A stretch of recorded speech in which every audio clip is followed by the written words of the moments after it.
pray.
What's up, everybody? How's it going? New year, new stream. I feel so excited, so invigorated when I was showering this morning. I washed all of 2020 off of me. Feel so much better. Excited that we are done with that nonsense. Not promising that 2021 is going to be any better, but at least it's not 2020. At least we can say that. So, as it says in the description, we have some updates. New year, new stream. So yesterday was my first stream. I had a lot of fun doing it. So I wanted to put a little bit more thought into it, put a little bit more effort into it, and so I've been kicking around some ideas for what I want the stream to be, what I want to produce for the community. And so yesterday I looked at a lot of political stuff, and I think that's valid and important to look at, but I don't want to become a political stream. That sounds extremely stressful for one thing, but also I don't think I am intelligent enough or qualified to talk about those kind of things. So I was thinking about things that are important to me, things that appeal to me, that other people might have similar interests in. And so with that being said, I want to start producing a lot more content on the platform. I think I want to go hard on it. I want to really try and do streaming in the year of 2021. I want to come out with a schedule of me going 5 days a week, for about 2 hours a day, going from 5 o'clock to 7 o'clock. And I want each day to have a different theme, have a different idea to it. And I've been kicking around a few different ideas, but I'm not exactly sure how I want to structure it. And so there's a lot of different ways that it could be set up. There's a lot of different things that I could do. I have a very diverse palette when it comes to things that I'm interested in, things that intrigue me. So there's only 5 days that I'm going to be streaming. So how do you cover all those topics in 5 days? Well, I just picked the top 5 ones that appeal the most to me, that I think everyone else would find enjoyable. So we're gonna go by days of the week. I think for Mondays, I'm gonna start doing a Music Monday. Now that's gonna be a tricky one to do because of the whole copyright thing and all that fun stuff. So it's not that I can really critique music or anything along those lines, but I could listen to prominent music channels on YouTube and check those guys out and react to those videos and comment on those videos.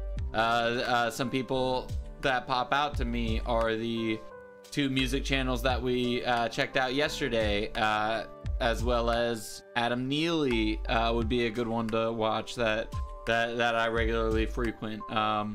So if you'd like to hang out with me on Mondays and talk music and, you know, maybe introduce me to some new artists. I love being introduced, and I love introducing people to music. Again, gonna be hard to introduce people to new music on this channel just because of copyright claim, but that doesn't stop us from talking about it.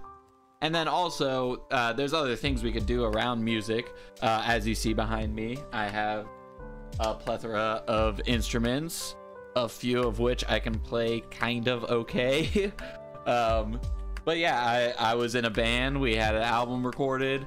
We could talk about that kind of stuff. We could my wife is a wonderful singer, so we could maybe do some duets on a few live streams. We'll see, but in the immediate, I think Music Monday is going to be just bouncing around YouTube and checking out some predominant musical critics and musical reviewers.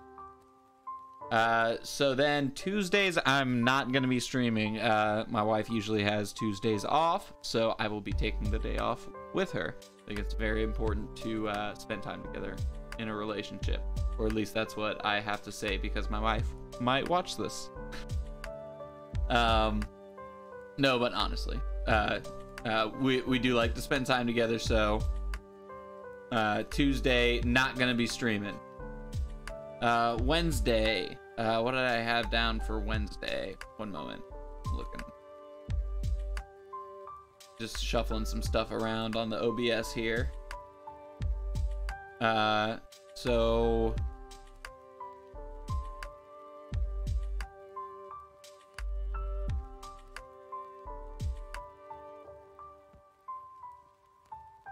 So Wednesday, I kind of am up in the air on. We could do a kind of video dump hump day kind of thing, where I just bounce around from video to video on YouTube, kind of like I did last night. I don't know if I like that one. It feels a little aimless to me. It seems I feel like I can come up with something better than that. But also there we could do whatever Wednesday, so we can really, if there's something I want to talk about specifically that week, if there's an issue that's important to me, if there's something crazy that happened to me that I really want to expand on, we might do whatever Wednesday, and just kind of leave Wednesday around as a floater, open whatever kind of content that I might want to shoehorn in there. Who knows? Thursday, I would like to be I'm thinking Thoughtful Thursday. So Thoughtful Thursday that's when I'm gonna be doing the political stuff. That's when I would do philosophy stuff. Check out Oliver Thorne's new video from Philosophy Tube, or jump over to Legal Eagle and watch some of his pop culture law reviews and things like that. And then I would also bounce around to, the Surf, Sasan, Rational National, Humanist Report, those kind of guys, and just respond and commentate on their videos. So yeah, if that the goal behind that is just to be thought-provoking on Thursday, just to try and stimulate your mind with some philosophy, with some current events going on in politics, just to stay current, all those kinds of things. That would be going down on Thursday. Friday, I think, is going to be a fun one. I'm excited about it. So for one of my goals for this new year of 2021 is to read more. So with that being said, I want to start a weekly book club here on Twitch. So on Fridays, I am going to be drinking a almost homemade chai tea latte, and talking about the current book of the month, or just a full warning, I am very dyslexic. That's one of the reasons why I want to read more, is because I've always struggled with it. So sometimes a book of the month might turn into a book of 2 months. I'm a slow reader. Apologies in advance. But if you read at a slow pace as well, or if you don't have time to read that often, and so you only want to pop in a chapter here and there and then come back and talk about it on the book club, that's fine. You're more than welcome. I believe my first pick is going to be Salem's Lot from Stephen King. I love horror. I love Stephen King, or at least most of his work. Yeah, so one of my first pick of the year is going to be on Salem's Lot. I'll be discussing that a little bit more in detail next Friday. So if you're here, if you're catching the stream, if you're watching this, Salem's Lot, that's gonna be the first book we start reading. You know what? Let me actually look at this. Bear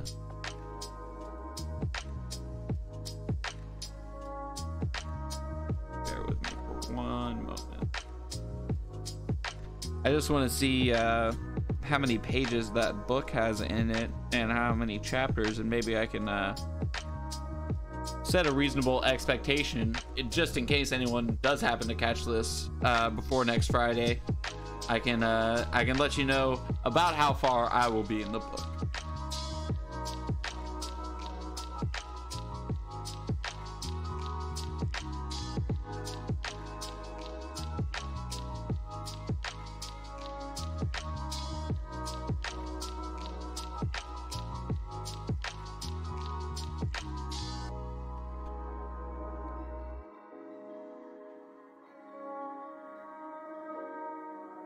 Sorry for the dead air, just bear with me.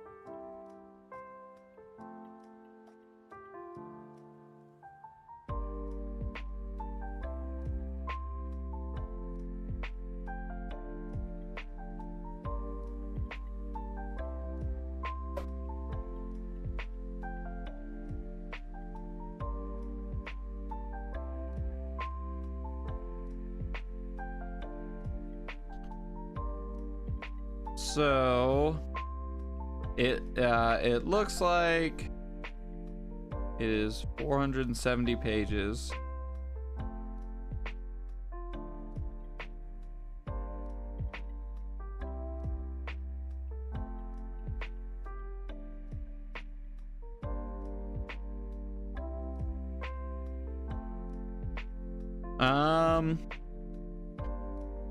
So I'm going to aim to read the first 3 or 4 chapters. Let's say 4 chapters. Let's aim high. Why not? So I'm gonna try and read the first 4 chapters of Stephen King's Salem's Lot by next Friday. So if you're watching and that sounds interesting to you, there's a bunch of different ways where you could get your hands on a copy of it. The way I do it is through a wonderful app called Libby. I believe it's available for iOS and Android. I have it on iOS and it works great, as long as you have a library card, which that's pretty simple to get if you're in an area where your libraries are open and you're able to practice social distancing and all that kind of fun stuff. All you need is an address and a pulse. All you need is proof of residence, and they'll give you a library card, and then you take that library card and you input it into the Libby app, and that gives you an access to that library digitally. And then it works just like going to a library. You borrow, and then you can put things on hold, and then you can renew your books and all that kind of fun stuff. It's a great app. I love it. That's how I'm reading Salem's Lot. I'm gonna do the first 4 chapters. So the name of the book club is going to be, I think, I'm trying to think of chai puns. If you can think of good chai puns, message them to me, or put them in a comment or something like that. But I'm thinking Chai Am I Reading This is going to be the name of the book club. And yeah, so that's the book club is going to be Chai and I reading this, and it's going to happen on Chai Friday at 5 o'clock once a week. And then Saturday, what did I have for Saturday?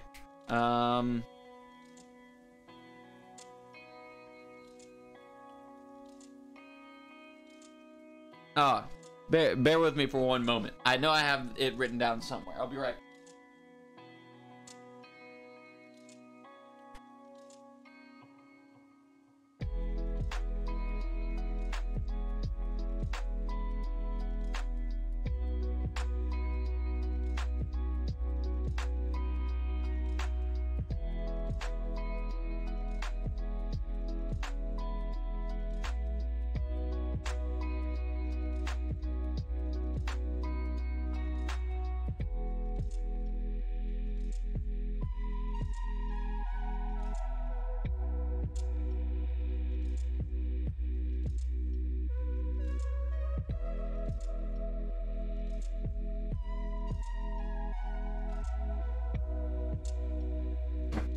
Okay, so Saturday is still kind of in a gray area because I would like to collaborate with one of my friends on Saturdays, but I have yet to talk to him about it, as I thought of most of these ideas today.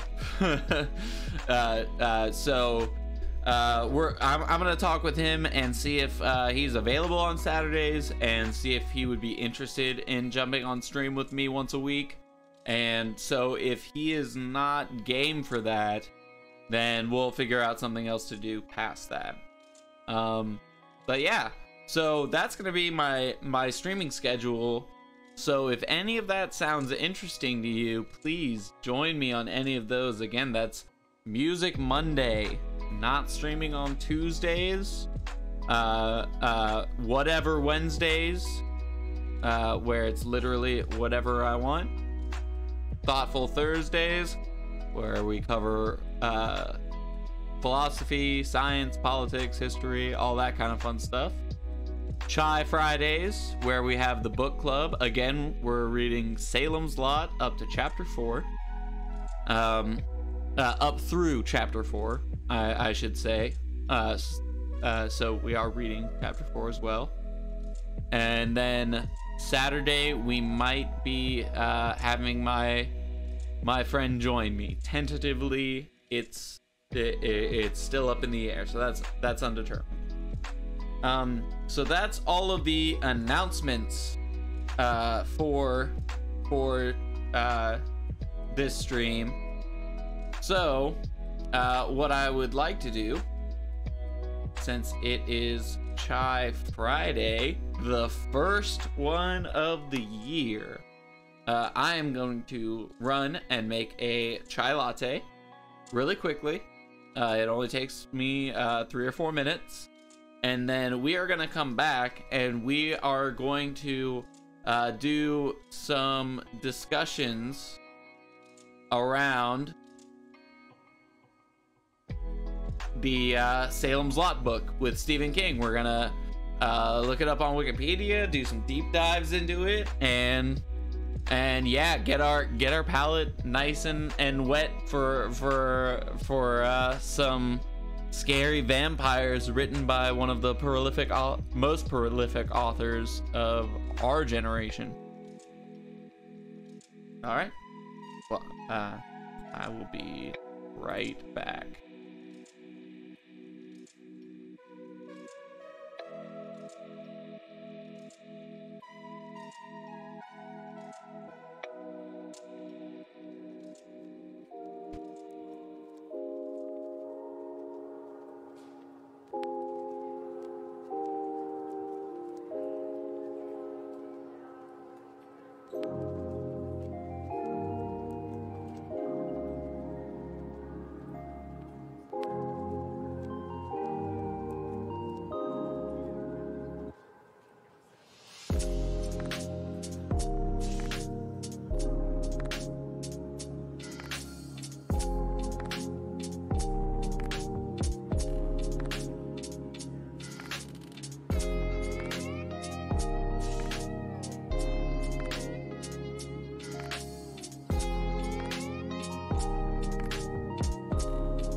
And we're back.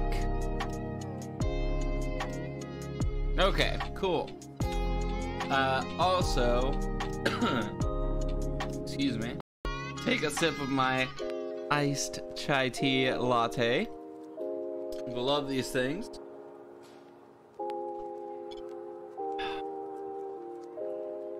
I just get the pre-mixed stuff from the store and then half it with 1 part milk, 1 part half and half, and then just give that thing a quick stir, and mwah, delicious.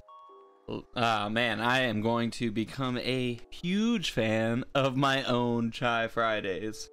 I can see that very much so in my future.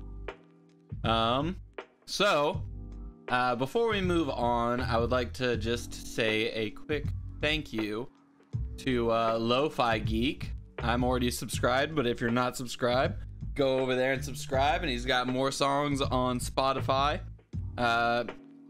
And yeah, I'm sure many streamers and many others use his sweet copyright-free lo-fi beats. And I mean, it just always makes a nice.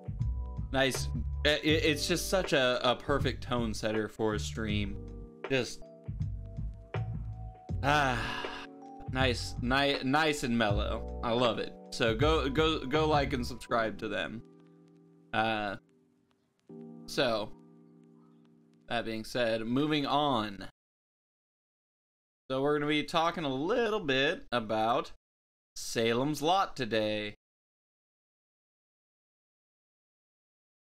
For those of you just joining, that is going to be our book of the month for the Chai Are We Reading This book club. And that Chai today is the very first of many Chai Fridays. And so we're going to be looking at Salem's Lot. Just to let everyone know what we're getting into. We're not gonna go into the plot or any kind of spoilers or anything like that. We're just gonna read this top part here. Again, I'm dyslexic. Sorry if I stumble over my words. That's gonna keep happening. It's never gonna not happen. So I'm just gonna do the best I can, and that's all I can do. Salem's Lot is a 1975 horror novel by American author Stephen King. It was his second novel second sentence, and I'm already getting tongue-tied on the word second. It was his second published novel. The story involves a writer named Ben Mears, who returns to the town of Jerusalem's Lot, or Salem's Lot for short, in Maine, where he lived from the age of 5 through 9, only to discover that the residents are becoming vampires. The town is revisited in the short stories Jerusalem's Lot and One for the Road, both from King's story collection Night Shift in 1978. The novel was nominated for the World Fantasy Award in 1976 and the Locus Award for the all-time best fantasy novel in 1987. In two separate interviews in the 1980s, King said that of all his books, Salem's Lot was his favorite. I did not know that. So apparently this is Stephen King's favorite book. In his June 1983 Playboy interview, the interviewer mentioned that because of it, because it was his favorite, King was planning a sequel. But King had said on his website that because the Dark Tower series already continued the narrative in Wolves of the Kala and Song of Susan, he felt that there was no longer a need for a sequel. Lame. In 1987, he told Phil Constantine in the Highway Patrolman magazine, "In a way, it was my favorite story, mostly because it says what it says about small towns. They're kind of dying organism right now. The story seems sort of down home to me. I have a special cold spot in my heart for it." Instead of a warm spot in his heart. Get it. So that's interesting that I wonder I wish there was a way to. Wow, there's been a lot of adaptations for this.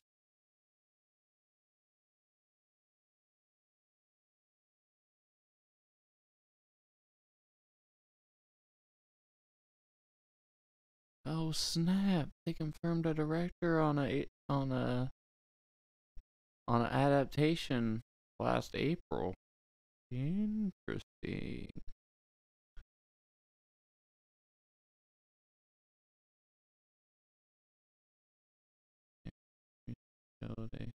Present day bus stop in Jerusalem.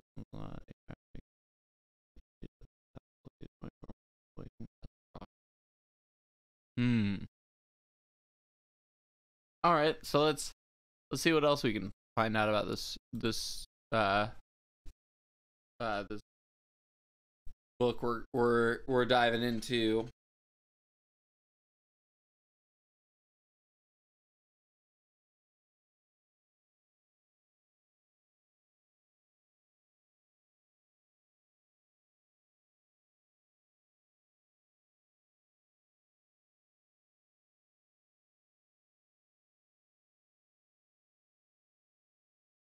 Wonder why it has a full star lower rating on Goodreads than on Audible.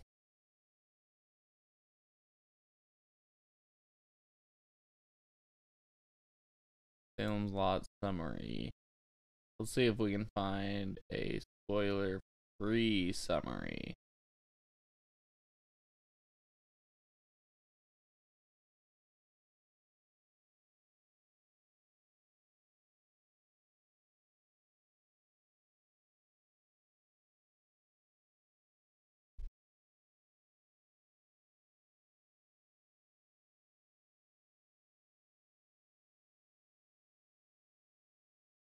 Salem's Lot spoiler-free book review. All right. Let's check this out. Hello everybody, E here. Welcome back to another book review. Today we are in front of the Stephen King bookshelves. So it's a Stephen King themed video. This is a spoiler-free review of Salem's Lot by Stephen King. Sorry about that. It was way too dark, so I decided to go ahead and cut the video and change it out. But yeah, we're talking about Salem's Lot today. This is, in my opinion, again, no spoilers, spoiler-free zone. I will be uploading a spoiler discussion for this book all the way next week. I read this one with my good friend Isaac. You guys know him from chat as Sylvanus, something like that. Me and him read it over the course of a couple of weeks. I had a lot of fun. He seemed to enjoy it also. But this is, in my opinion, the best vampire novel ever written. Close second to that would be Let the Right One In, and it's not. This book is not great because of vampires. This book is great because of the characters and the story, and the implications, for me, the implications at the end of the book. It's the first time I ever read anything, and yes, there's allusions to Dracula, there's allusions to I Am Legend, but it's the first time that I ever read a vampire story where the scope was so big. I'm trying not to give spoilers, but of course the book happens in Jerusalem's Lot, which is known locally as Salem's Lot. Jerusalem was the name of a pig, and you actually get more of that information in either, I think it's the story Jerusalem's Lot in Night Shift, or it might be One for the Road. I can't remember which one, but both of those stories have to do with the same town. So you got 3 different things that pop up here, and also it ties in one of the characters in this one, Father Callahan, shows up in the Dark Tower as well. That's in the description, so I don't consider that a spoiler. This book has one of the greatest endings of all of Stephen King's books, I think. It also has one of the most awkward sex scenes he's ever written. In fact, when people mention how bad Stephen King is at sex scenes, they usually point at this book, and I have to agree with them. One of the things that I really love about this book has nothing to do with the book. The old Tobe Hooper television miniseries is fantastic in my eyes. I think there's 2 things that I thought they got right, and that was the character of Mike, I believe. That whoever the guy, that the gravedigger, that character is terrific and is one of my favorite characters in the book. Another thing I appreciated was the relationship between Ben and Mark. That relationship there, that father and son kind of dynamic, I really enjoyed that. But Susan is a problem for me. I'm not gonna lie. Susan has always been a problem for me. I've never liked the character. I don't like the love story. I do, however, like her story arc. How she ends up. That side, I really enjoyed that aspect of it because I didn't like the characters. So, but everybody else, the doctor, everybody else is great as well. Especially, was it Mark's? I always get them confused. Is Mark the author or is Ben the author? Ben Mears and then Mark something or other. So Ben Mears is the author, I believe. So it'd be Mark is the kid. The Glitch brothers, the Glick, not Glitch. Oh Lord Jesus. The Glick brother, that's all, folks. For fuck's sake, man, come on, get your words out. The Glick brothers and Mark Petrie. Sorry, I forgot his name there for a second. Mark Petrie. I loved that whole aspect of it. They come around to create one of the scariest scenes in all of cinematic history, I think, is in my opinion anyways, in Salem's Lot, the miniseries. But even in the book, now this is one of those rare occasions where I saw the movie or the miniseries. I saw that before I actually read the book. I saw I think I want to say, probably not, it's probably what Mandela effect, I probably don't actually remember this, but I want to say that I actually watched it live on television when it first came out. Now, if that's not possible, I apologize, because I was born in 1980, I'm not sure when the Hooper film miniseries came out, but I seem to remember watching it and being just utterly terrified. And even to this day, I went back and I watched it with my kids recently, and it holds up, man. It really does hold up, especially for me. Now, there are scenes that are terrible looking in the movie, but for the most part, the film is, the miniseries is fantastic. Now, the book, there's some major changes and whatnot, especially to the way that the main vampire looks, and I say the main vampire because I can never remember which one's Straker and which one's Barlow. I want to say Straker is the antiques dealer and Barlow is the vampire, but I can't remember. there's so much in this book that has to deal with like Dracula lore that it really doesn't do anything for me. But it's funny because I actually got in an argument a couple years back. I've never read Dracula, never even been able to sit through like the movies that are closest to the book. I actually got in an argument. I was like, just because it's got vampires does not mean that Stephen King was doing a tribute to Dracula. Well, he was. I mean, I have since listened to the audiobook. I think it's Alan Cumming, or is it Tim Curry? I can't remember who does it, but the audiobook for Dracula is fantastic. And I actually got a chance, when I finished that, I read Salem's Lot right after it, and I saw the similarities. So if the person that I had that discussion with all those years ago, if you're watching this, I apologize.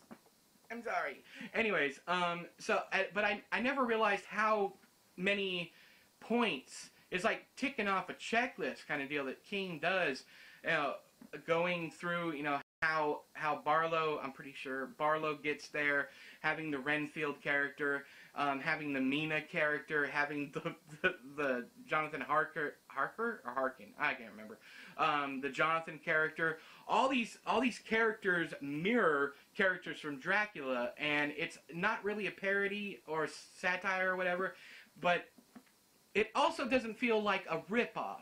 If you look at like Paul Tremblay's Head Full of Ghosts paired with The Exorcist, I mean he's just ticking off boxes also. But that felt a little too close to home. With what King did, creating this whole town and all of the little side characters and all the stuff that's going on with that, I think that made it the better of the two experiences. I think he elevated Dracula. I think he did one better than Stoker. That's my opinion. Like I said, I feel like this is the best vampire novel ever written. Now, I'm sure there'll be plenty of people who disagree. I know there's loads of people who enjoy Let the Right One In more than they like this one, or any number. I Am Legend, people bring that one up all the time. I wasn't a fan of it. But I really, really love this book, and it's in my top 10 Stephen King novels. But overall, I think that the experience is a vastly superior one, like I said, to any other vampire novel, but it does have its issues. You're going to run into the very forced and very awkward sex scenes. You might not like Susan. I know I didn't. There's some other characters. There's some very cliche moments and scenes that you find a lot throughout the Stephen King universe, especially in the small town Maine setting. You have all these issues a lot, but I do feel that the good outweighs the bad, to the umpteenth level. I feel like there's so much great stuff in this book that it has surpassed Dracula, in my opinion anyways. But have you read Salem's Lot? Did you like it? Did you not like it? Let me know down there in the comments below. But until next time, I have been E, you have been you. This has been another Stephen King book review. I'll talk to you guys later. Bye-bye! Alright, sweet. Well, I mean, I'm stoked. I've never heard of this channel before. Oh wow, he's actually a pretty big channel. Edward Lorne. But yeah. He said it was the best vampire novel ever written in his opinion. So that's pretty high praise, and like we saw on the Wikipedia page, according to that, Stephen King himself said it his favorite novel that he's written. That's not to be confused with the scariest novel he's ever written. If I'm not mistaken, I believe he's quoted in saying that Pet Sematary was the scariest novel that he's ever written. He said that's the one that he after he wrote it, he just put in a drawer and never looked at it again, or something like that. But I guess Salem's Lot's the favorite one of all of his novels. I wonder if that's changed. I wonder if and I want to check out some of these adaptation trailers and see what they look like.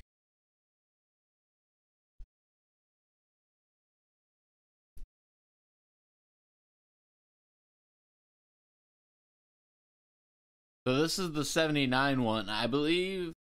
No, this isn't the one I saw. I think the 2004 is the one I saw. Possibly.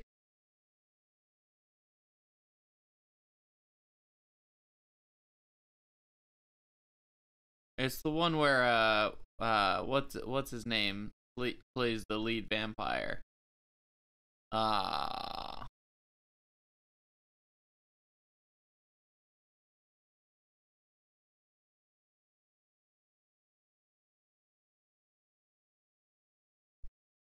Oh well. Let's look at the 2004 trailer. Or actually, there was a lot of different stuff that came up. So let's look at the 1979 first. All right, so 1979 Salem's Lot trailer. Ben Mears has been away too long.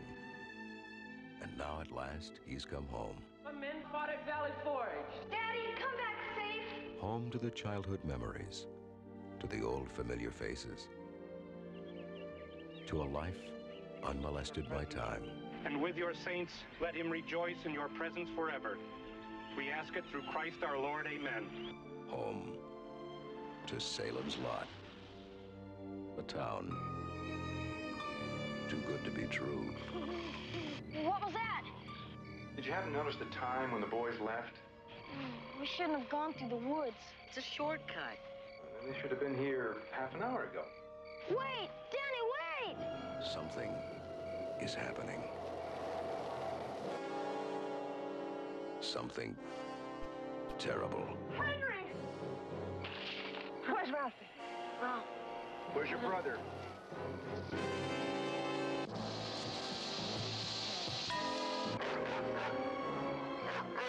First a kid disappears, then this. You're not leaving Salem's Lot, are you? I'm not leaving. Don't you understand what's happening?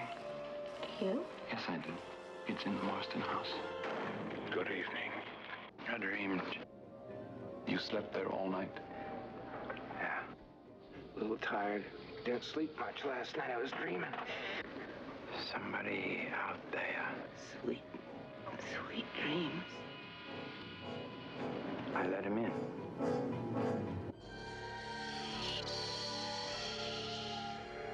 Oh, it's only all just happened Since I came here. It wasn't a dream.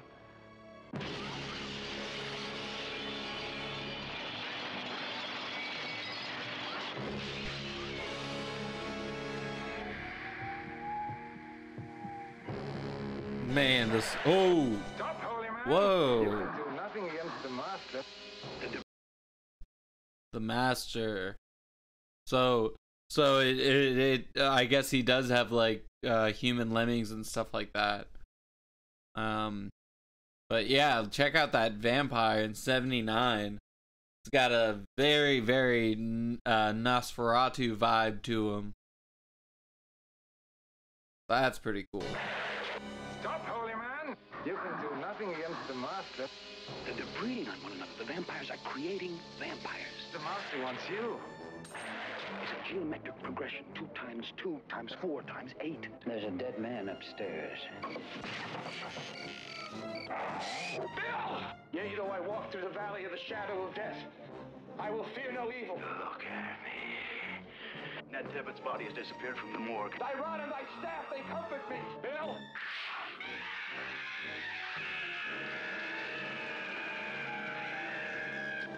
And Susan's in there. Run! So it is also. Look at him! He's right. It's extremely similar to Dracula.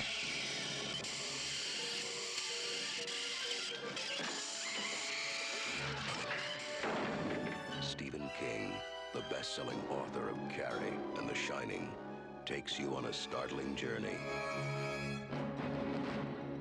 to Salem's Lot. Boom, boom, boom.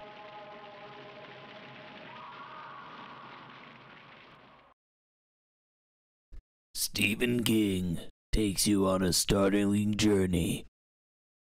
A journey into Salem's Lot. So yeah, that looks even in the 79 version looks pretty cool. I would I'm usually not one for the older, like some 80s movies I'm down with, and of course there are the classics, but like once you start to get before 70s, a lot of the common directing techniques and tropes and stuff have become cliche at this point, which sometimes makes them a little boring to watch. But that one looked really, really good. I would be very open to watching that. So let's check out the 2013 Salem Lot trailer. So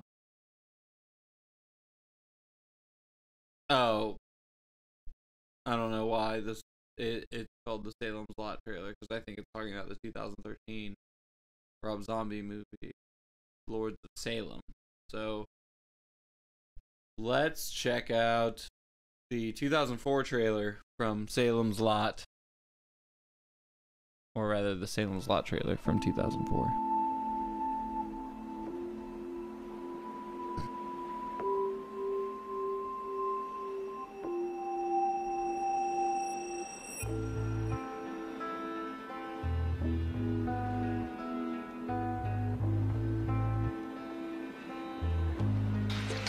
Place.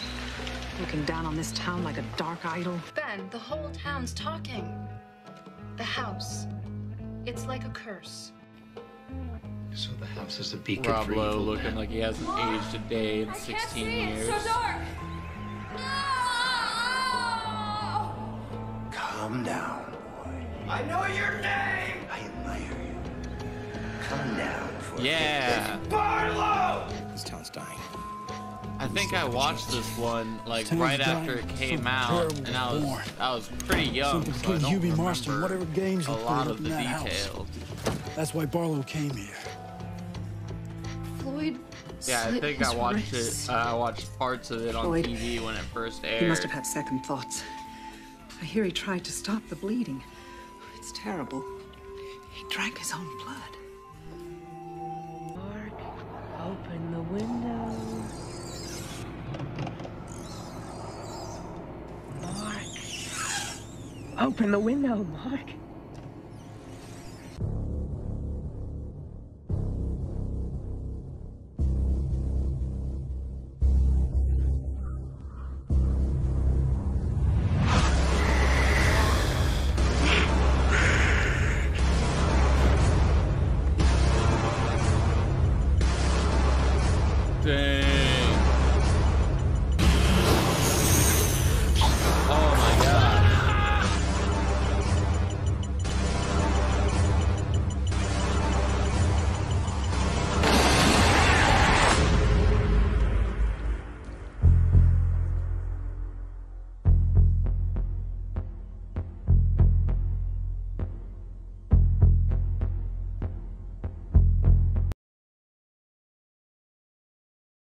See if they have any other trailers for that one.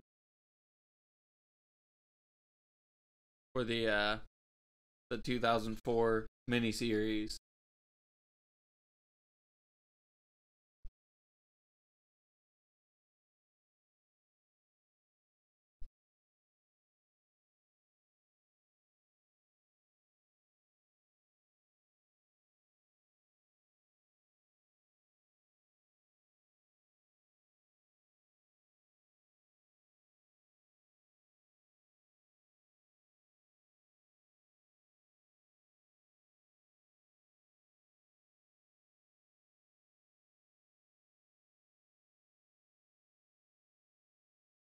Man, is that literally the only trailer?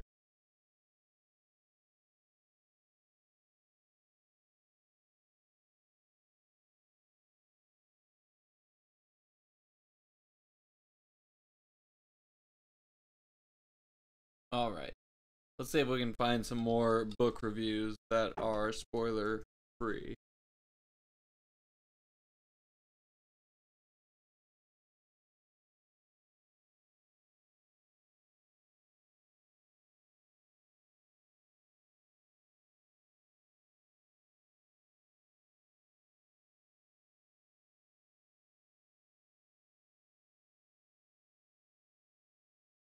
What is into the multiverse? Nope, that's not what I wanted to do.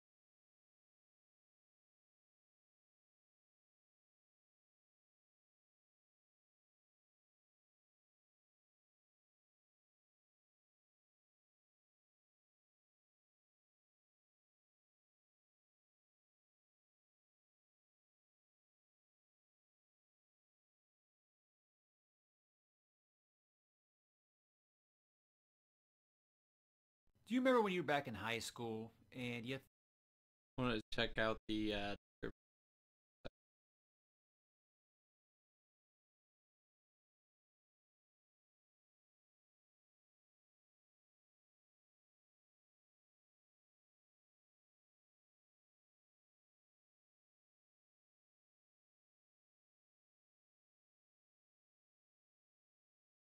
interesting. Well, I do enjoy Stephen King, so we might eventually check that out. But if I learned anything from Salem's Lot, it's that Love Bites is more than just a really good Def Leppard song. It's true in most cases.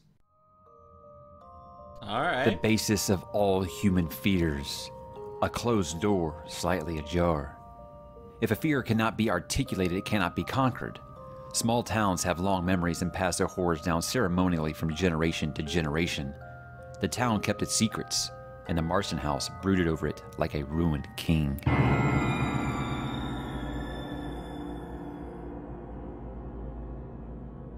There is no group therapy or psychiatry or community social services for the child who must cope with the thing under the bed or in the cellar every night. Hold on one second. I just want to make sure there are no spoilers.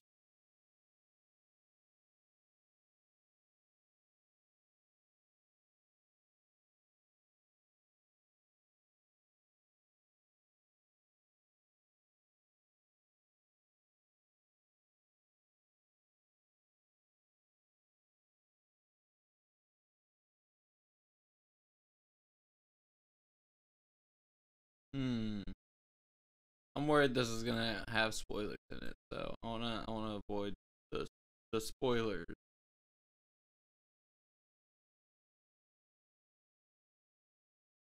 No spoilers.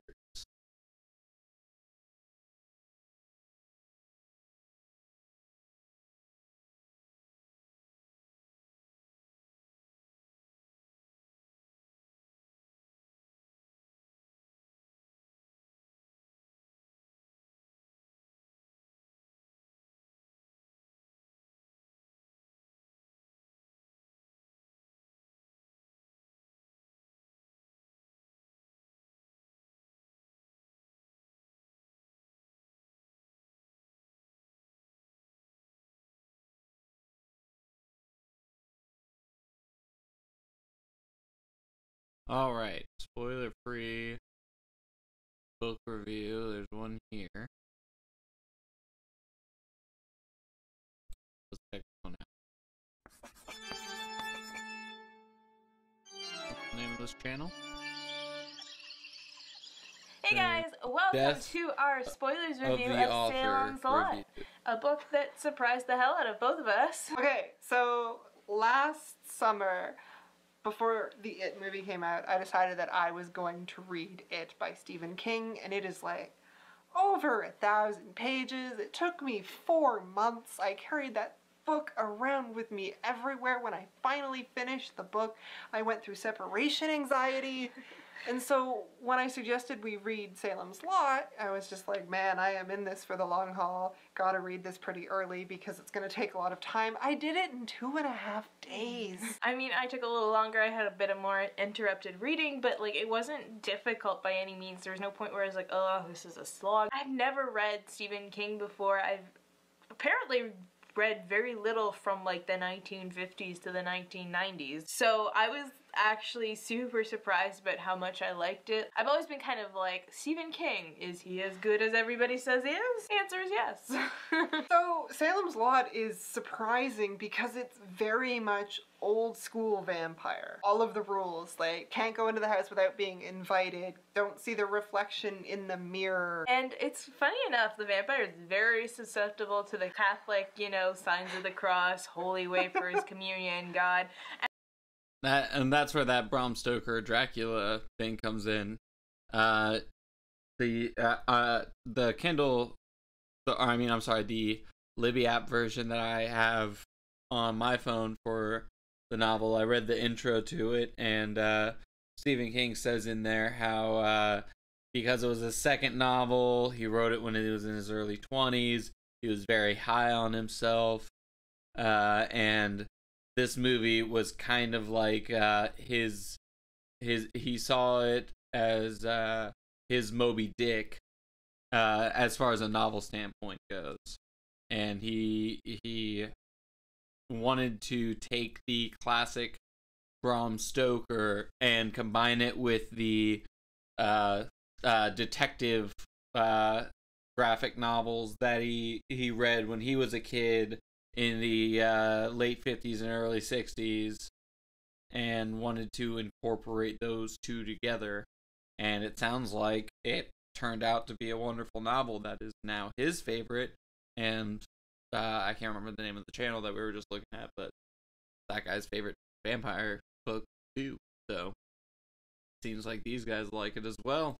And I'm just like, I just found myself just going down this rabbit hole of, would any religion work? I think so, because later on when Callahan confronts him and screws up in his confrontation, like the vampire's just like, if you had kept your faith and not kept your faith in the object of the cross, like, you know, your faith, you would have stopped me. So that makes me think, you know, it's just the faith itself. It's not the... Because it reminds me very much of you have to almost dispose of supernatural creatures in the culture. So we saw in the trailer that the vampire bent the cross, and so it did say that there were differences in the book and the movie, but I guess it is a thing that the vampire got past him with this cross, and someone said to him, "You need to keep your faith," and that's why it didn't work. You lost your faith, and so I guess if you had faith in any object, like she was saying, it might stop a vampire theoretically. We don't have any evidence of that from the author, but that's their take on it. Anyway, let's continue. Culture that they were brought up in, like, but I don't know, it was just very interesting. It reminded me of the opening of the reboot of Fright Night. What's his face is in the pool with Jerry. The basic story, it's very similar to Bram Stoker's Dracula, where invading vampire entity comes in and group of characters must band together to defeat said vampire, and each character in the main group has some kind of specific skill or knowledge or like drive. The difference in this book is that it just all goes to hell. In the edition we both read Stephen King. He wrote this in, I think, early 90s about like revisiting Salem's Lot, and in the thing he's like, yeah, you know, when I was writing this, I was trying to find a way to blend old school Bram Stoker Dracula with like the weird comic, like gory, crazy vampires. And you know what, I kind of wanted my vampires to win. But when I was writing it, like my characters surprised me, and so they won and the vampire lost. And I'm just like, cool story, bro. And then I started reading this book, and the vampire plot just like steamrolled through this town. And I was just like, there is no way that these characters are gonna come back from this. Like, there's saving this town, no, okay? like, this town is gone. Like, it is a ghost town. And the book opens with two of the characters in Mexico being like, I guess we have to go back to Salem's Lot now. And he's like reading newspaper clippings, and there's like one or two people who have like comments about, or just have been found, but pretty much everybody else in this town has disappeared. And so the writers of the articles are like, oh, that's so weird. I mean, they probably all just ran off, but like, it's so weird. You know, American towns, like, businesses dry up and everyone like leaves. In your head you're going like, okay, so did everyone actually die? Like, there must be some twist, and then, right? like, you finally get to the events with the vampire, because then it goes through the main story, and like, it is going to shit, and you're just like, oh no, nobody's getting out of this. Nobody's getting out, and it's just, you keep thinking like, maybe, you know, maybe this person who owns the cafe, maybe they're making it out. Like, you start being like, okay, just this one. Who is still alive? Yeah, pretty much no one makes it out. I'm sorry, guys. It is dark. You get like 2. So our main group of characters, you have Ben Mears, who is the traditional Stephen King character of a writer, and he's returning to Salem, like where he spent a few years as a child, because there was this house that he had this big creepy supernatural experience in that he might have like not actually have, but it's been like weighing on his mind, and he's like, yes, I'm going to go back to this town and I'm gonna write a book about this house, and it's gonna get me a bunch of money. Like, I'm writing a bestseller, I am selling out, it's gonna be great. Now, the thing about this house is that it is a very, very old house. It's been around in town for probably hundreds of years, actually, you find out in later spin-off, sequel, short stories. Anyways, in the town's memory, there was this house, and it's called the Marston House, and in that house in the early 1920s lived this gangster and his wife, who lived up there and basically kept to themselves, but clearly the guy,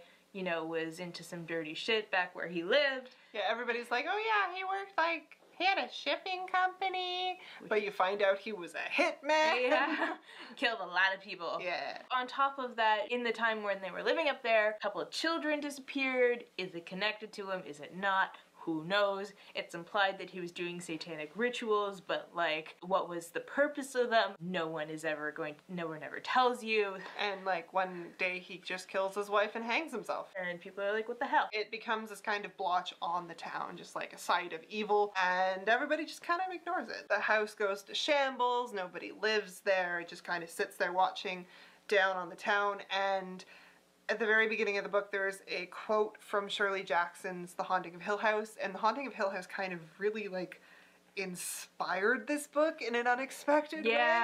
That was kind of cool to, like, see, and, like, later on in the story, like, Ben quotes Shirley Jackson, and I'm like, this is kind of cool, seeing as I just watched that show like a month ago. The vampire Kurt Barlow comes to town, but he has been planning for this shit for a long time. He is ahead of the game, and basically he's won before people even know there is a game. He, like, infects the right people that just, like, creates this snowball effect. It kind of reminded me of The Strain, because you're on the plane and the I master am currently infects working key through figures. that show right It doesn't now. really make sense why he infects like a dad, a rock star, and little a child. girl, But then when you see like the snowball effect of how like that like causes everything to spread, so I'm like, oh, maybe this is where they got that plot line. Yeah, right? Which was kind of cool. Interesting. Yeah. He also has his familiar with him, who is like this tall, cold, competent, bald man named Straker. Who, like, all of the women in the town are kind of attracted to, which kind of freaks them out, but he's also kind of scary. And so Barlow and Straker, the minion, are opening up an antique shop. They're like, yes, we are retiring here, and we will have antiques. And everybody's like, ooh, this store is not going to do well. I mean, it'll, like, when the tourists come in, but, like, they're not going to make any money. Like, oh, no, this poor antique shop, not going to make any money. We should go see them. Yeah. Straker is the only one there because Barlow, his partner, is off antiquing in Europe. You know, he's literally in the basement of the house, coming out at night, chewing on people. So people start going missing. They say no spoilers, but they seem to be going through the whole plot here. I mean, I don't think they spoiled too much for me there, but yeah, that I would. A spoilers book review. Man, I really hate being dyslexic sometimes. I completely misread that. Whoopsies. Okay, well, let's see if we can find an actual no spoilers review.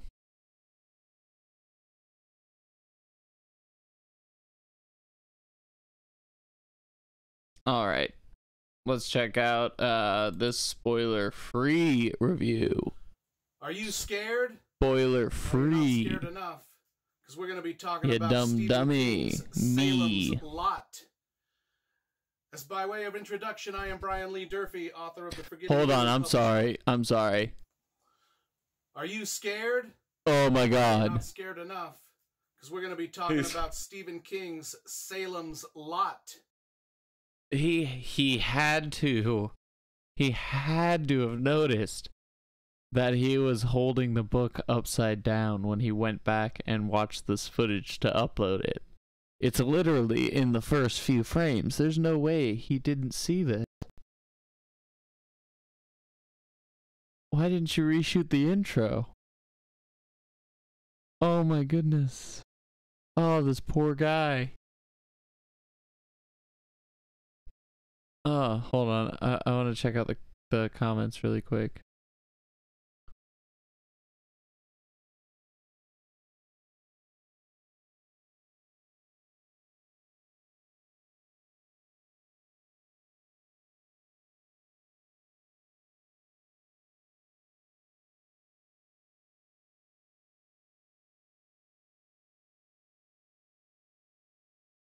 I recently got the book and I can't wait to read it. I'm so curious why the book is upside down now. I'm guessing inside joke. Oh, but what is the inside joke? And my winning review even more wacky with the visuals. Think red rum. So is he holding it upside down because that's how a vampire sleeps, or is he trying to smell us? Is that what is he trying to say? Read it backwards? I don't understand. As by way of introduction, I am Brian Lee Durfee, author of The Forgetting Moon, published by Simon & Schuster's Saga Press. This is my video review channel where I review books, music, and movies, and also do writing advice. Today we'll be discussing Salem's Lot, Stephen King's second novel in my series of Stephen King reviews, where I review every one of his novels in publication order on YouTube for my fans. We've got a great fan base. In just a few days, we've got over 200 subscribers already and about 20,000 views, so we are doing great. I love you all. I love you all that have been watching and subscribing.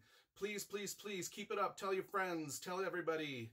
Anyway, let's get right to it. You know, Stephen King scared me before I even knew who Stephen King was. Growing up in Fairbanks, Alaska, me and my buddy, we were great, huge, big fans of Starsky and Hutch. And we saw an advertisement on TV coming for a movie that was coming on TV starring David Soul, the star of Starsky and Hutch. And so we were like, man, we got permission from our parents to stay up late and watch that movie. And that was a mistake because we were traumatized. That movie was Salem's Lot. And we were traumatized. I was so scared. I don't get scared at horror movies. But as a little kid watching Salem's Lot, that was some intense stuff. I didn't even know who Stephen King was at the time. Well, fast forward a few years later, I get to be a young man in junior high school. I start reading a book called Christine by Stephen King. I loved it. I became a Stephen King fan. The second book I read was Salem's Lot. And I put two and two together, and I'm like, this is the same story of that movie I watched in Alaska that scared me to death. First introduction to Stephen King, didn't even know it was Stephen King, was a movie. The second time I read this book was about 10 years ago. And back then I worked a graveyard shift, so I would stay up all night. Even on my days off, I would stay up all night and read, and I would read on my front porch under the light of the stars and a few candles like this. And it was great. It was great. And one night I was reading out there, and I got a weird neighbor, man. A weird neighbor. Just weird. Everybody's had a weird neighbor, right? Well, a car pulls up in front of her house, honks the horn. She comes stumbling out of her house drunk, gets in a car, drives off. I'm just sitting on my porch reading my book, minding my own business. About an hour later, that car pulls back up. That lady gets out, stumbles out even more drunk. The car drives off. She's trying to make it into her house, stumbles, passes out face first onto her front lawn, just out cold. Done. and I'm reading my book. But I can't concentrate. I got this drunk lady passed out face first on her lawn right out of the corner of my eye. I can't read. I can't enjoy myself. Night's ruined. What do? Get in my pickup truck, back it down the driveway just enough so it blocks my view of that lady laying there in the grass. Sit back on the porch, enjoy my book. Do you know why? Because I was reading Salem's Lot. I didn't want to be distracted. What? Weird neighbors. I don't know which one of us is the weirder one. She was okay. A little bit later, she stood up, stumbled back into her house, and everything was fine. That was the second time I read it. This is the third. The third time I read it is this week. What? I don't know if that's the best way you want to advertise your book. Or a book. Or any book. This book is so good. It will make you blatantly ignore your built-in desire to check on someone who's fallen down. That's how good this book is. My neighbor, don't worry, she's annoying. Ugh, you know the type. Passed out drunk in her lawn. And so what did I do? Did I get out and help her? Did I check if she had a pulse? Did I help her at least inside of her unit or home? No. Threw the car in reverse and back down the driveway where I couldn't see her anymore because I have no sense of object permanence. So if I couldn't see her, then that lady is not laying in the grass anymore. Situation averted. And then I just kept reading this book. And I know that's an odd thing to do. I don't know which one's more annoying, me or her. But that's how good this book is. I'll do a shitty thing to another person because I find them mildly annoying. Because I'm so wrapped up in this book. Oh man, that is a cringy sell. That is yeesh. Okay. Well, keep going. I read this again. I opened it up and I followed along to the audible.com version read by Ron McClarty. I'm also reading, when I reread these for this video blog, I am rereading these as also at the same time I am listening to the audible.com version. And Ron McClarty does a great job. So my review of his work is great. Great voice actor. He did a great job reading this book. Didn't miss a word. Not one word. That's my third reread. And what did I think? I thought it was great. Stephen King's second book, he grew leaps and bounds between book 1 and 2. Now, it starts off a little bit like Carrie. Some of my negative review of Carrie was, hey, this guy is jumping all over the place. He's got investigative reports, he's got flashbacks and news reports and people being interviewed, and it kind of broke up the flow of the story a little bit. And this started out like that with a big flash forward.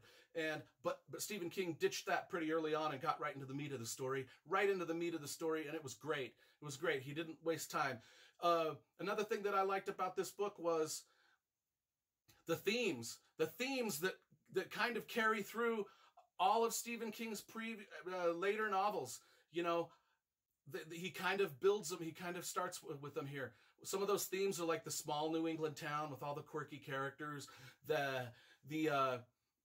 You know, it's like literary fiction only with monsters and stuff. You got a small New England town with all these characters that just have all these different problems. And I lived in Connecticut for a while. I know what a small New England town is like, and King nails it. He nails the atmosphere. He nails the personality of the characters. He gets it right. He gets that all right. One of the other themes that he introduces in this book that follows him throughout a lot of his other books is the protagonist is a writer, an author. You know, Stephen King does this quite a bit. Ben Mears, our main character, he is an author, and he comes into town, Jerusalem's Lot. Let's just get the major plot points. I don't do spoilers in these reviews, so you're free to watch to the end. I just talk about main plot points and overall feel of the novel. Plot points, theme, character. The author puts in another author as his main protagonist, Ben Mears. Ben Mears comes to Jerusalem's Lot because he wants to write a story about the town and a place called Marsden House, where he had a lot of bad things happen to him as a kid. So he's returning to this town to do a story about some of the bad things that happened to him as a kid. And it's kind of a therapeutic thing for him. He's doing the story, and he's the new person in town, so we get to meet all the characters through his eyes. Now, a couple of other people come to town, too. A couple of other people come to Salem's Lot. Mr. Staker and Mr. Barlow. They come to Salem's Lot, and they're not good guys. They ain't good guys. They're not good at all. They're baddies. They are baddies. And people start to notice that weird stuff some people, that weird stuff is happening in town. Is it Staker? Is it Barlow? Is it Ben Mears? Is it our protagonist? They can't figure it out because it's weird stuff. Kids go missing. Kids get kidnapped. Kids are killed. Just stuff is happening. Things are going wrong in a hurry. Now, everybody knows Salem's Lot is about vampires. We know that Barlow is a vampire. Staker and Barlow, Staker kind of wanders around town. He's a creepy dude. He wanders around town. He's a baddie. He's a creepy dude. But Barlow kind of stays behind the scenes, which makes him even more dangerous because we don't know who he is. He's just hiding. He's hiding in the haunted house. The haunted house. This is the thing. This is kind of also not only a vampire novel, it's a haunted house novel. It is a great haunted house novel. It's great. And the vampires. Oh, let's talk about them. They're not sparkly. They don't sparkle. They are bad. They are mean. They are evil. They are dark. They are pale. I will say I prefer the Lost Boys kind of vampires over the Twilight vampires. If you like Twilight, hey, each their own. Not my cup of tea, but that is cool to know that these are some ruthless, monstrous vampires. It's less of a romance and more of a monster novel. That's cool. Pagan, they are like bad dudes, and I have nothing against Twilight. I like the movies. I got involved in. I got all wrapped up in the love story. Yeah, I admitted it. I didn't mind them. But Stephen King's vampires are way better, way better, way better. I mean, we got stakes in the heart. We got crucifixes. We got people drinking blood. We got people biting each other and turning each other into monsters. We got possession. We got all of the bad things that vampires are known for in here. And this is one of the very first, in the 70s vampire novels that was just not full of love stories and Edward and I was really hoping that other guy would get Bella, but he didn't. Anyway, the chase scenes at the end of this novel. The chase scenes at the end of this novel. Oh my gosh, when I was a kid, I was riveted to that. I didn't know Stephen King had written Salem's Lot at that time, but that movie scared me. The chase scenes at the end of that scared me. The chase scenes, it's great. Gripping, gripping, gripping, gripping. You can't do better. The only negative thing I really got to say about this is about the New England town just had too many people in it. Stephen King is known for these New England towns that have all these weird, quirky people, but this novel was a little too short for the amount of people and characters he put in the town. Not all of them got enough screen time, and I think this book would have been better had it been the size of It or something like that. But that's a minor quibble. Everyone would want all of Stephen King's to be as big as It, because we love Stephen King's writing. We want more of it, more of it, more of it, more of it. That's the only negative I've got to say about it. Positive, positive, positive. I think this is great. For his second novel, I am going to give this a solid 9 out of 10. And I love most of Stephen King's novels. This is the paperback, the hardcover's behind me. Got a few other paperbacks. That's one thing that's another thing, rather, that I need to figure out for the channel is rating system. For the chai am I reading this? How are we gonna do that? Because I'm gonna be mostly drinking chai lattes for the streams.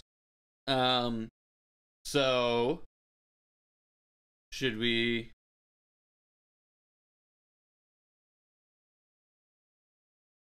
Should we do creams?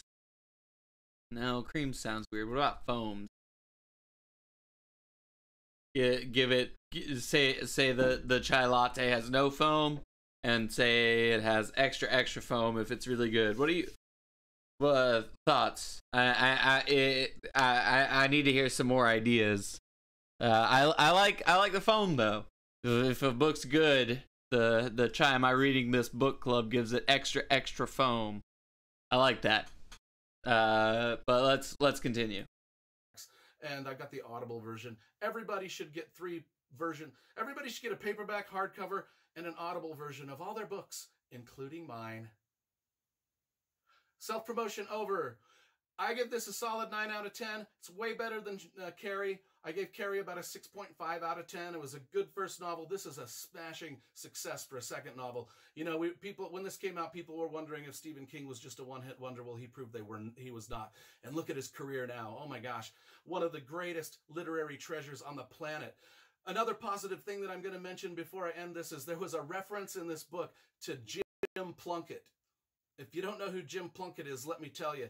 He was the quarterback of the Oakland Raiders when the Raiders won the Super Bowl in 1981 and the Super Bowl in 1983. He is awesome. I see why that's important to him. I think that the reference to Jim Plunkett that Stephen King made in this was back when Jim Plunkett played for the New England Patriots. A boo. No. Not only that, but if you're a Denver Bronco fan, I don't care if you watch. I mean, you can watch these videos if you want, but just know that, you know, you're a Denver Bronco fan, and just looking at Bronco uniforms just makes me want to. Anyway, I'm still processing my way through puberty a little bit, so if my jokes are stupid, whatever. So, on that note about the Oakland Raiders, I'm going to end every single video with the same thing. I dedicate every one of my novels to Stephen King, Motley Crue, and the Oakland Raiders. Because those were the three, Stephen King, Motley Crue, and the Oakland Raiders were the three most important things to me when I was a high school kid growing up. And so everything that I do is dedicated to them. So thank you for watching this video and putting up with my nonsense. I know I put a lot of nonsense and goofiness in these videos, but I want them to be somewhat entertaining. So please, go get Salem's Lot. 9 out of 10. 9 out of 10. Salem's Lot is a great book. You should all be reading it right now. Oh, that's great. I love his dedication at the end there. I kind of, like, as he was saying it, I kind of heard it as when Jim was impersonating Dwight from The Office. He was just like, Bears beat Battlestar Galactica. That's how I heard it. Stephen King, Motley Crue, Oakland Raiders. Oh man, that was an interesting review. Let's see if we can let's see what else pops up when we punch in Salem's Lot. And this isn't going to be the format of all Shy Fridays, by the way. I just haven't started reading the book yet. So once I start reading the book, I'm gonna talk about some highlights, some thoughts that I have, some forecasts that I might have, that kind of thing. It's not gonna be just me rolling through YouTube trying to find something. But new stream, new structure. Really gonna jump feet first into the new format. Maybe next week. Maybe we'll change up what Saturday might be tomorrow. Another thing I was thinking about doing for Saturdays is because I have a way of watching shows, because there's just so many TV shows out there, and so I had a habit of starting into one. I would really enjoy it, and then I would just overconsume it and kind of get bored with it. Just bored with the characters. I had too much chocolate cake. I was tired of it's still delicious, it's still good, but I was just tired of eating it. So I came up with my own kind of playlist of sorting my movies And because I'm addicted to movies and television, I have most streaming services, most of the mainstream ones. And so currently I'm working my way through so I have 7 shows that I'm watching, and then my wife and I have a queue together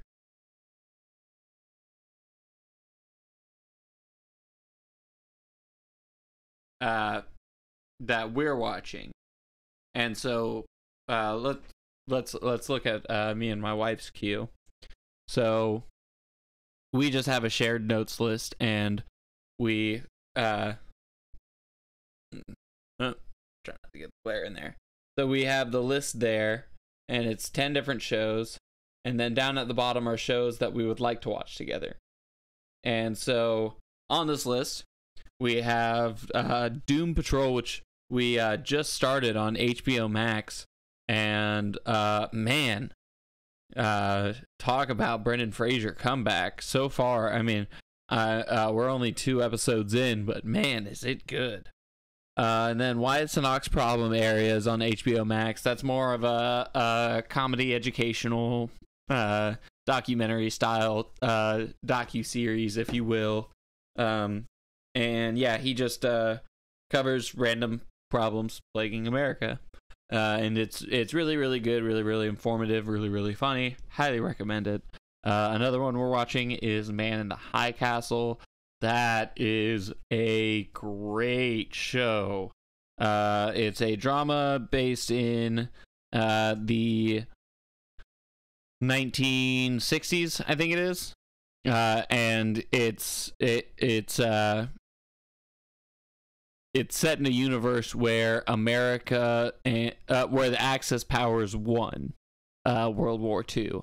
And so America is divided, I believe it's along the Rocky Mountains to where, or no, the Mississippi to where, no, it's the Rocky Mountains. Yeah, where the Reich is to the east, and then the Pacific states are dominated by Japan.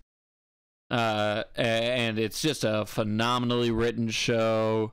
The acting in it is great. The writing in it is great. Highly, highly recommend. Broad City, hilarious show. I'm sure everyone knows about that show by now. It's really, really good. Think Workaholics, except for instead of 3 friends that live and work together, it's just 2 friends, and they just get into the craziest. And it's 2 women as well. And normally I wouldn't really point that out, but it does inform some plot lines to the show that certain plot lines really wouldn't take place if it were centered around 2 men. So it's really, really funny. Again, highly recommend. Avatar: The Last Airbender. I don't need to talk about that one. Hunters, that's a great one. It's about a group of people that hunt down Nazis. And yeah, I have a lot of Nazi shows on my list. My mother was Jewish, so I have an interest in World War II. Sue me. But yeah, so Hunters is some Jewish people that find, if you've ever heard of Operation Paperclip, if you haven't, look it up. We might cover it in one of the streams coming up. If you'd be interested in that, let me know. But Operation Paperclip was essentially a secret U.S. government program that gave Nazis refuge in the States after the World War. And so these hunters target those Nazis and take them out. In their view, they bring about vengeance and justice to those Nazis who escaped with a slap on the wrist for their crimes. Or at least in their view. We're not doing that today. Then we have What We Do in the Shadows. Hilarious and on brand with the vampire theme. Very funny show. If you've seen I can't recall his name, but the English actor in it is hilarious. He is also on the IT Crowd, plays the CEO's son that comes to run the business in later seasons. Such a funny actor, such a funny show. They think of really, really creative comedic situations specific to the vampire genre that really no one else would think of. And it's loosely based around the movie that came out with Jermaine Clement. I can't remember how to say his last name, but Jermaine from Flight of the Conchords. He starred in the movie. I believe it was directed by Taika Waititi, the guy that did Thor Ragnarok. But yeah, I digress. Hilarious show. Then we have United Shades of America. That is another very similar to Problemed Areas. And it's, another comedian. This one is more of a travel base, where the other one is kind of short form essay where it's clips of different interviews. This one's more of a man in the wild kind of motif to it, where you have the comedian traveling to different parts of the country to talk to different people. There's one episode where he goes to the coldest, the most north part of the United States in Alaska, and talks with the native people there. There's ones where he goes and meets the Ku Klux Klan. It's a really good show, and it's unique in some of its premises. I mean, there's one where, I mean, it's a black guy sitting down talking to Richard Spencer, which, I mean, their conversation, because, I mean, one, I think it was done by CNN in the first place, but now it's on HBO Max. But also, you're not gonna have Richard Spencer agree to a combative interview. You're gonna have to play nice with him if you're gonna get him to sit down and talk to you on a mainstream platform like that. So I kind of wish he gave him the business a little bit more, but he also did enough to expose him for what he really is, which Richard Spencer doesn't need help doing. So it's a really good show if you're into politics and you are concerned about social issues and things like that. Letterkenny is one of the funniest shows written in the past decade, in my opinion. Oh man, it is based in a town called Letterkenny in Canada, and it's kind of think of like Oklahoma but in Canada, and that's basically what the characters are. And the writing in it is stellar. I think we're in season 7, and it's kind of been a sleeper of a season, but the previous 6 seasons were just, every episode was a banger. I mean, it was just so funny. One of the most quotable shows that I've ever seen. Highly recommend. It is extremely mature content. Very, very raunchy humor, but if that's your kind of thing, I really recommend that show. And then Lovecraft Country. Oh, Lovecraft Country.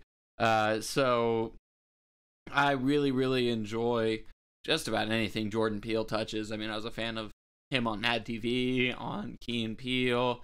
I loved Get Out. I think Get Out was significantly better than Us, but I still thought Us was a pretty solid horror movie. And then, yeah, I believe he's the executive producer on Lovecraft Country. And man, it's edge of your seat the whole way through. I mean, I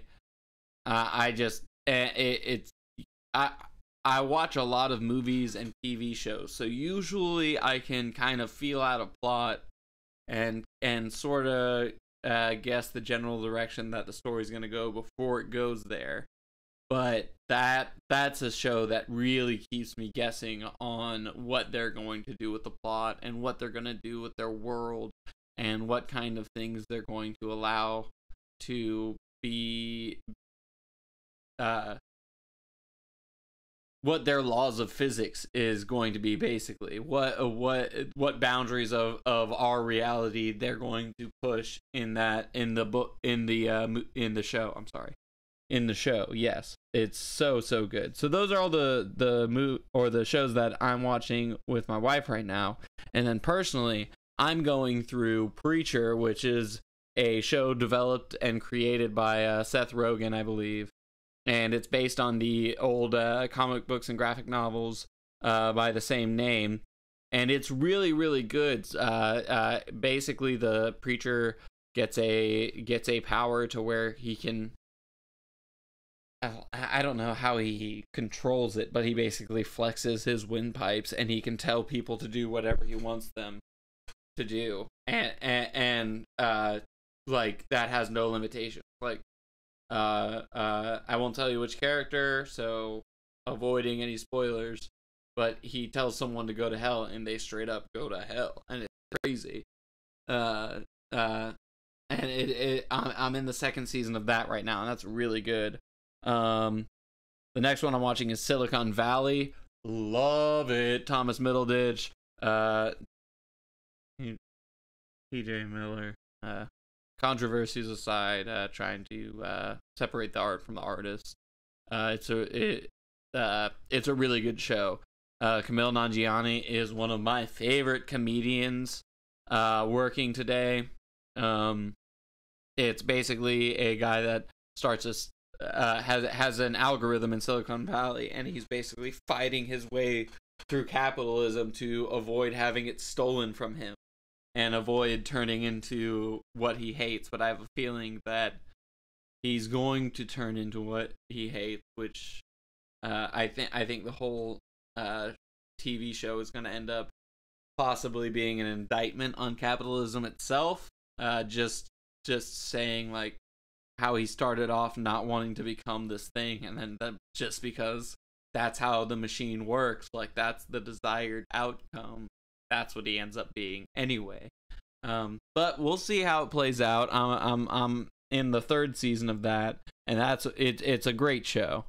And then I'm also watching Attack on Titan. Holy shnikes. If you're a fan of anime at all, check out this show. It's more of a horror than anything else, but there's also some wonderful action scenes. But it really it perfectly captures just the feeling of anxiety and helplessness and defeat that we feel sometimes in this world. And it's just a wonderfully written show. And again, not naming characters' names, so spoilers free, but if you thought Game of Thrones broke your heart with how many characters it killed off, watch Attack on Titan. Ooh, that show will hurt you. Oh man, it's so sad. And then I'm also watching The Wire. I know I am stupid late to the game on that one. I have a habit of avoiding shows that are super popular in the moment, and so because of that, I am often late to the game. But that being said, Wire is a great show. I just finished the first season. It's so freaking good. I can't wait for the second season. It's so wonderfully written to where there's really no real protagonist or antagonist. It portrays all of the struggles. Like, you know, if you were watching any other standard cop show, you would have it presented as the cops are the good guys, the criminals are the bad guys. But everyone is such a well-rounded and dynamic character. They feel so real because, you know, they're the cops, you know, the ones that are traditionally the good guys, have a ton of flaws everywhere, from just within themselves, like alcoholism and whatnot, to the system that they're going through and the system that they deal with. And it shows how politics can affect it and bureaucracy can affect it and everything like that. It's such a great show. And then it also shows the other side of it, where you know, on the drug dealer side, you know, it's the only life they know. It's the only way that they could get forward, being black in Baltimore, all that kind of stuff. It's even though it is a bit of an older show, I feel like its relevance only grows more and more. But I guess that might be the sign of a good show. Then I'm watching Disenchantment as well. That's from the creators of one of my favorite shows, Futurama. And then also The Simpsons. The Simpsons, I never got super into. I might add it to the list, but there's like 30 seasons. But I feel like Matt Groening's masterpiece really was Futurama. That's my opinion. That being said, we are working our way through Disenchantment. It has its funny moments, but honestly, it fails to keep my attention a lot of the time. It's a lot slower and a lot it doesn't have the in my opinion, it's the characters. The characters aren't as interesting, and the cast isn't as diverse as something as you might find in Futurama or even The Simpsons. So it's, in my opinion, the weakest of the three shows, which, I mean, you're comparing a show to Futurama and The Simpsons. It's going to be hard to beat. But seeing as it's all created by the same guy, I think it's fair to compare them. And I would say it's probably the weakest of his shows. That being said, when something's on my list, unless it's particularly terrible, I usually work through it. So it's still on the list. Then Apocalypse World War One. That's I have a subscription to both Curiosity Stream and Nebula. Curiosity Stream is a wonderful streaming service that has tons and tons of documentaries and docu-series and things like that, from everywhere from science and technology to anthropology to you know, physics and the history of the universe and all that kind of stuff. So I'm working my way through world history and checking out World War One. And you know, I mean, not much to say there. It's a documentary about World War One. They teach me about World War One. And the last one I have on my list, staying again with the vampire theme. I didn't realize how much vampires I had in my life at the moment. The Strain. That one is I believe, I don't think he had anything to do with it past the first episode, but Guillermo del Toro, I think produced and wrote the first episode of The Strain. And that one is an interesting take on vampires. It's not necessarily a microscopic parasite to where it's a oh, I'm sorry. I have a little spill here. Bear with me for one moment.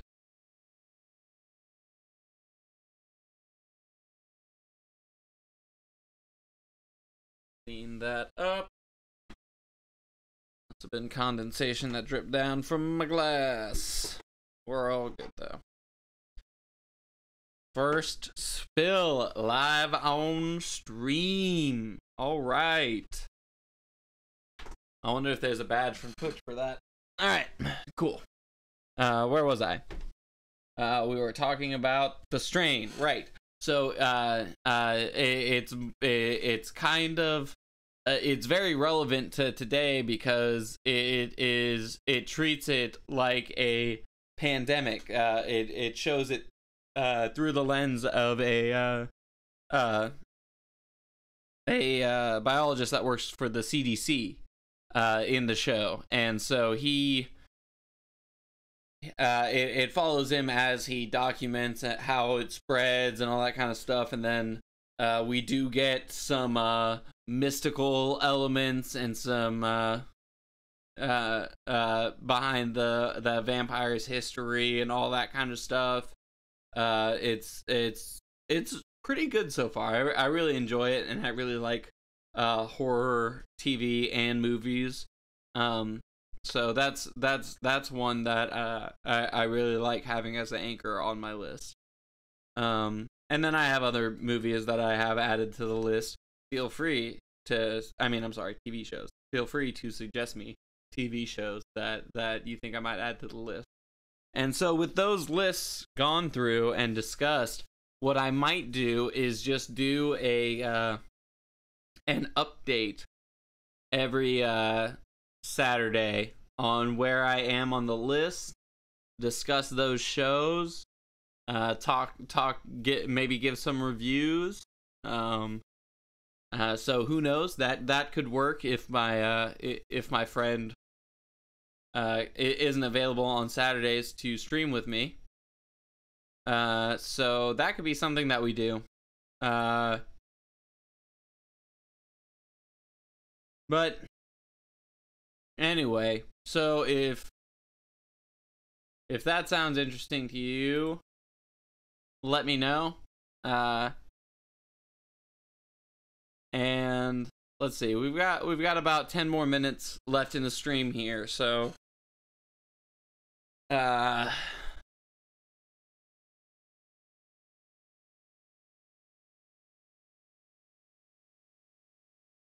so let's see what a Stephen King Salem's Lot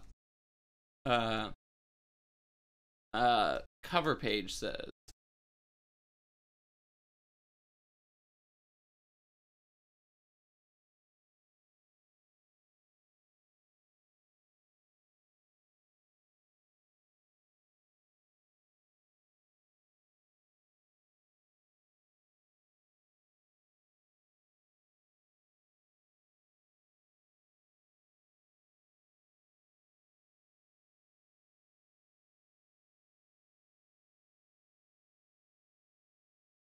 Here we go. This is what we're looking for.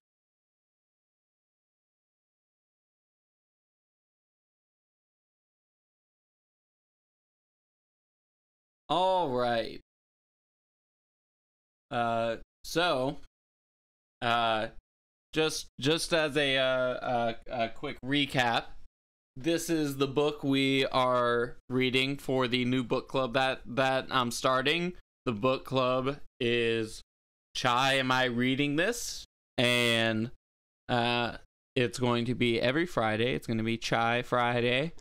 And we are going to drink chai lattes and discuss the chapters that we've read thus far that week. And this is going to be our first book of the year, January 2020.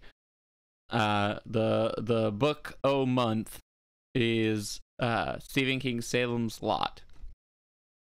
So Ben Mears has returned to Jerusalem's Lot in the hopes that living in an old mansion, long the subject of town lore, will help him cast out his own devils and provide inspiration for his new book. Actually, you know what? let me read the rest of this